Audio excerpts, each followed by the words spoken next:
pitch. There's a lot made before the start about going all-out spin. 4 spinners bowled today, and none of them took a wicket. You managed 6. What it was like to bowl on?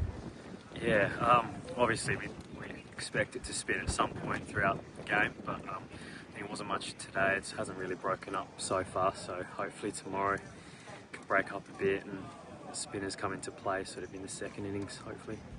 I would imagine, though, I mean, often the pattern here at Northampton is that if it's going to do anything for the seamers, it tends to do it perhaps in the first couple of sessions, then it does go a little bit flat.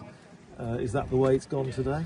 Yeah, I think obviously up front it was nice to get a few wickets, and then sort of, yeah, we probably sort of struggled to put together the rest of it throughout the day, but obviously hopefully come back in the morning and get those 2 wickets and then start our batting innings. From your point of view, how important was it, you say, been out of the first team action for a little while, to actually sort of really hit the ground running and make an impact today, which you clearly did? Yeah, I mean, it's nice to come back into four-day cricket. Yeah, this little block now, hopefully we can get some momentum and get a couple of wins, and then yeah, back into the T20 stuff.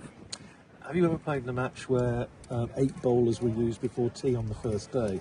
I've been racking my brains to think of one. I'm struggling. No, I don't think I have either.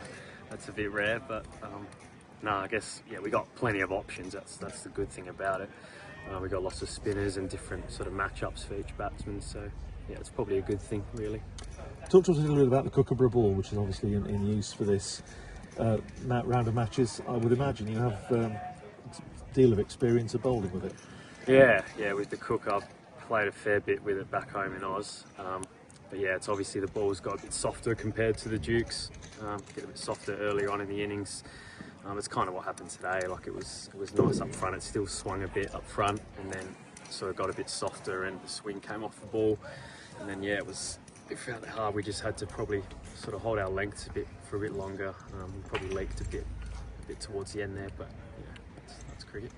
How important was it, you think, to have that sort of level of experience with bowling with a Kookaburra? Thinking in particular when Wes Agar gave an absolute masterclass here a couple of years ago with Kent, bowling with a Kookaburra ball when nobody else seemed to be able to get it to do anything.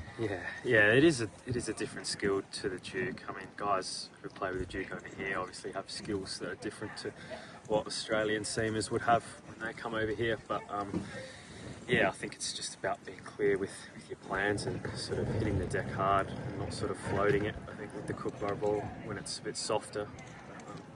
Yeah.